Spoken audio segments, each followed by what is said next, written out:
Soomaaliya soo dhawaada meeshan waa qabrigii xogaa reaction ma ka sameynaya meeshan waa qabrigii Araweelo oo nimankan journalistiyaasha oo waxay ku taalaa buurta daalo bay ku taalaa qabrigeedu ku yaala marka ragguna waxay dhagax bay ku tuuraan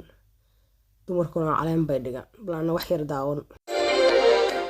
dhagax ku tuuray ninkaasi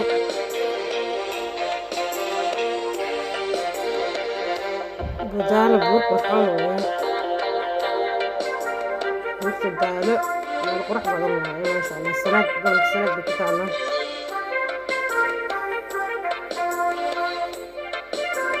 داوديال nabad dhamaantiinba waxaan oo wanaagsan aniguna maraya dariiqii la mari jiray waan filayaa in saaxiibaday ay iga beeri karaan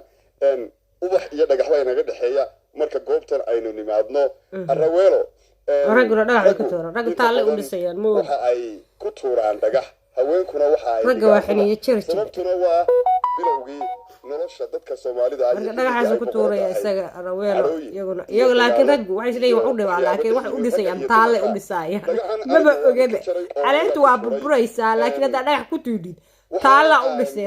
dhisay sii wada dhagax ku sii toora caleen maxay taraysaa meesha ku baabaayaa meesha qabrigeeda waa dhisayaan ragortu ma ogdahay soo u dhisayaan soo uma jeedaan weligeed ma dhamaanayso dhagaxa marka ku wada rago taala weyn baa u dhisaysaa ragaaba maartay wuxuu sameeyay dumarka aniga naftaydu idin nacdi la ilaawi ma weligeed dhagaxa loo dhiso lagu tuuro dib la iga sheekay waxa la yiri meel aan ragga laga marin bay ka maray waxni jarka bilowday halkan kama sheegayo laakiin qof kasta Araweelo ha noolaato waa qoftaan magaceeda sita waa sababtaas ay tahay baradaan eego oo Araweelo saaxiibkay Axmed Jaamac yeelo oo uu go'aan ku gaaray inuu ubax dhigo marka kale wax uu dhigayaa yani wuxuu leeyahay waran dumarku awlaad iga dhaxayso aragya dood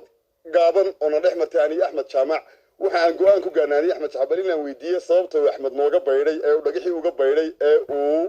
ubaxa u dhigay meesha waa loo dalxiisay